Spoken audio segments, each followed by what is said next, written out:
Hey, what's up? Purpose Peace here, back with another video. Welcome in if you are new, and welcome back if you are already tried and true, part of the tribe, where we talk about things all, mental soundness, mind, body, soul alignment, healing, growth, exploration, and consciousness, really. So, and just the collective as a whole, human collective. And a case study that I've really been delving into, I'm writing an article about it soon. And I have a couple new ones out, and I have some videos about those new ones as well coming. But I've been doing a case study recently, specifically delving into beyond, well, no, not really beyond, I would say gender roles as a whole, and having a lot of conversations with men, which has been a struggle for me before I had my son. Like, I was pretty fearful of men for a while, and when I knew that he's going to become one, I was like, okay, I really need to understand. I mean, obviously, when I realized I was having a son, it's like, most men become anyway. I was like, I really need to figure out these men. I need to learn how they think, what they value, their experience in life. And I'm so grateful for all the people who have floated and drifted in and out. And I really believe that, like, since we are made of the same elements, and we are majority water in our body, like, we are also meant to flow and go over barriers. This is a tangent. I was looking at the river the other day, and I learned a lot from pattern recognition, not just through behavior, but also in nature. So, like the other day, a praying mantis landed on my car. That praying mantis stayed on my car for 48 hours. It was like crawling on my shoulder when I was having a conversation with somebody who was a part of the case study too.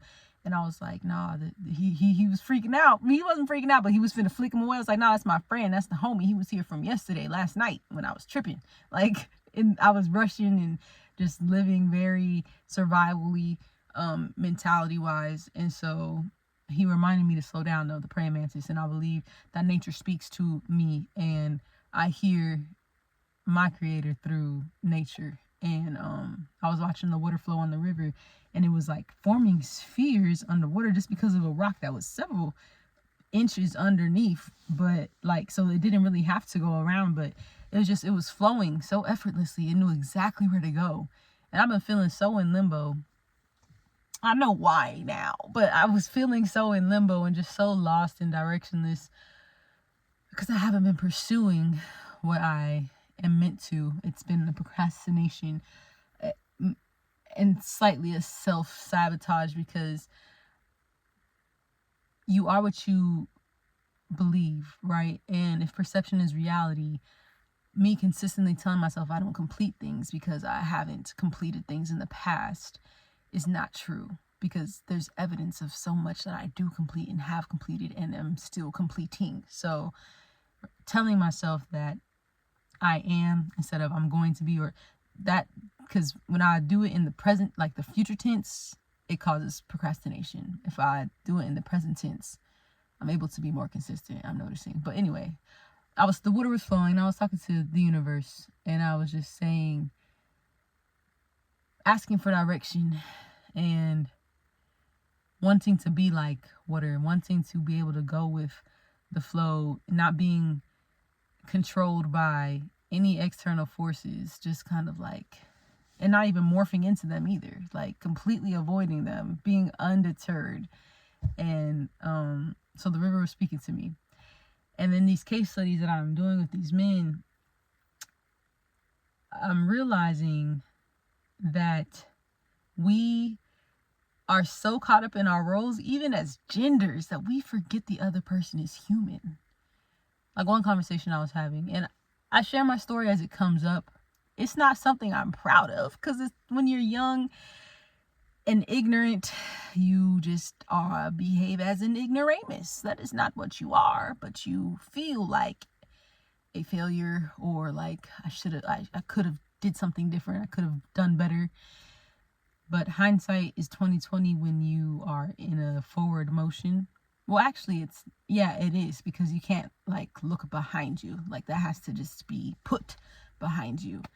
Because if you look, the same thing I tell my son as he riding his bike, I'm like, if you're looking behind you, you can't move forward effectively. So I learned from it, but it's still embarrassing. However, this person invalidated my entire experience as well as women as a whole, saying that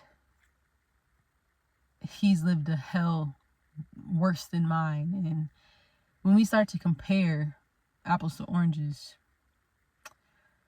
I mean, they're both fruit, right? They both have seeds. They both make juice. They both grow from trees. There's a lot of similarities. There's a lot of genetic crossover. And of course, they're also completely different. One's a citrus. What is an apple? I don't know.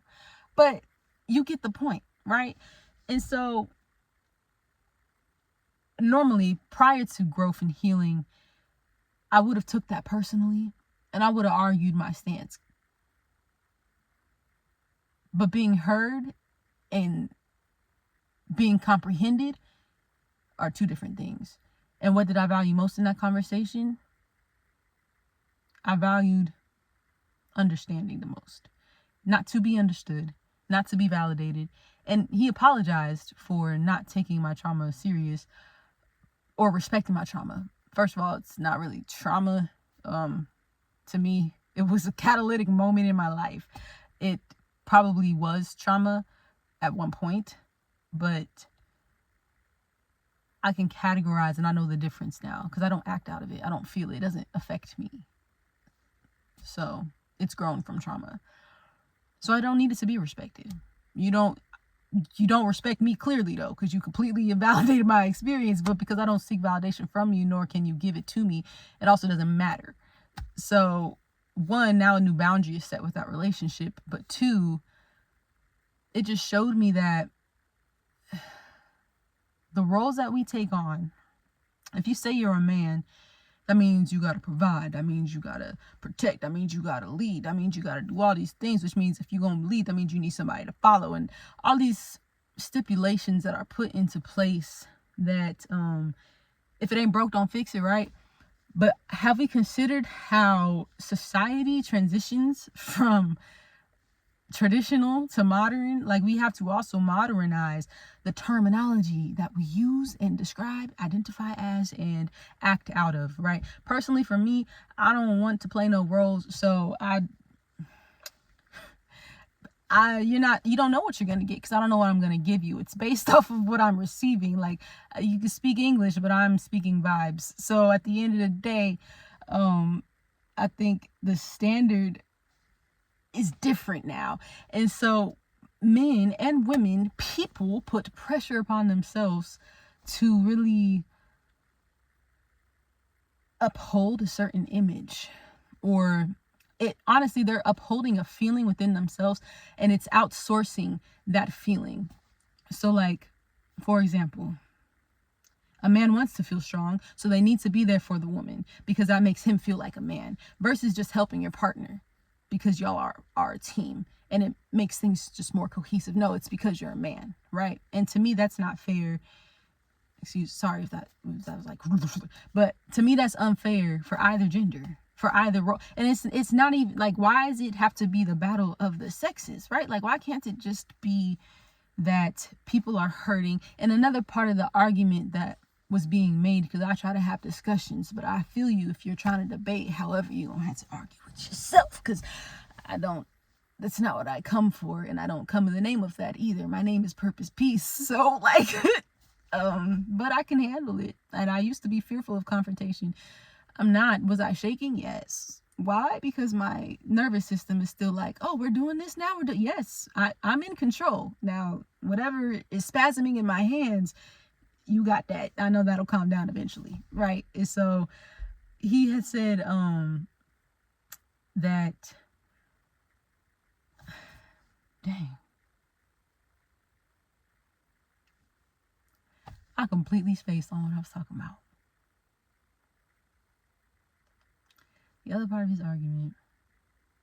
Well, ultimately, at the end of the day, I don't think that it's fair to argue. Oh, he said that men get more help no, women get more help than men. And this is one person's perspective. I've done this case study I've been building over the last 3 years, from people who live in the projects and to people who live in $3.5 million houses. It's been across the board, from straight out of a different side of the hemisphere to Americans to Caribbeans. Like, it's been all kinds of men. And a common theme among the men who, and at the, I'm gonna do some more research on the word before I speak on that, actually. So I'm gonna bite my tongue for that one. But the way that they were speaking was coming from a position of powerlessness. So it's like, women get help because all they gotta do is cry, and this, that, the third. And it's like, okay, but what if it's not the crying? What if it's the exhaustion that any human would feel empathy towards? So if it was a man coming with that same exhaustion after fighting so hard and just feeling like this might be the last chance, if somebody offers that lending hand, you're both going to get the opportunity. But sometimes I feel like both have difficult time asking for help or accepting help or even finding help. Like, and the first step to help is helping yourself. But because we want to be saved, both subconsciously and also sometimes women feel like that's what we should be, is saved. And then men also have been babied, so they expect to be saved. So it's like the miscommunication and the misconstructions are what really creates the dilemma and the battle, when there is no battle, because we all struggle. We all have the same issue, and then there's always going to be a disadvantage. If you have a different skin tone, if you don't speak a language somewhere, if you are not from the area, if you do not know a network, like, there's always going to be, so if you are a specific gender, there's always a disadvantage. There's always a story.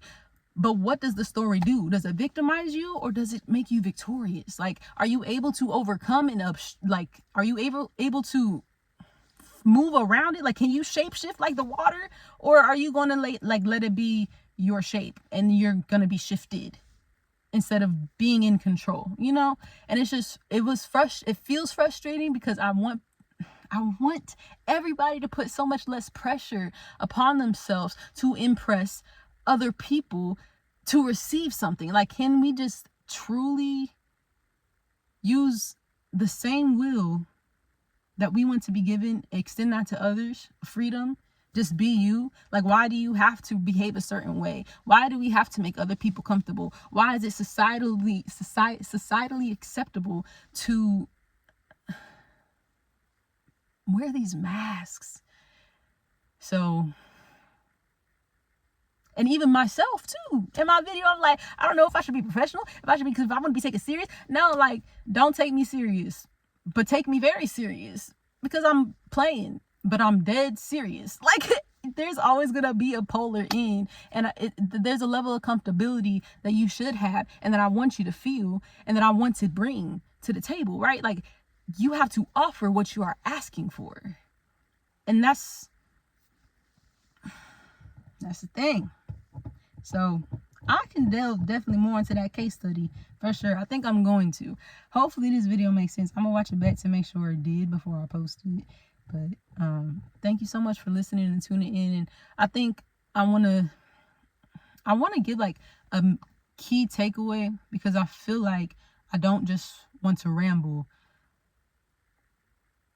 but I'm also not sure that one is more significant than the other, because you can extract what is nurturing to you most in this moment right now, because what feeds you now may not feed you later, because you've already been fed off of that. So you need something else to nutrient you, and you will receive that message when you are available and ready for that. So I think take away what you need to, and please leave the rest for later. Come back. There's leftovers, plenty of them. And I'll be having to watch and read my own stuff over again too, to remind myself, because it is so easy to fall into patterns, and none of us are inept from falling back. But it's the recognition, it's the awareness that keeps us moving forward. That's why growth looks like this. Like, growth isn't just that, even though that's what we see. So, but here we share authenticity, baby. But yes, thank you again for listening. I'll catch you on the next one.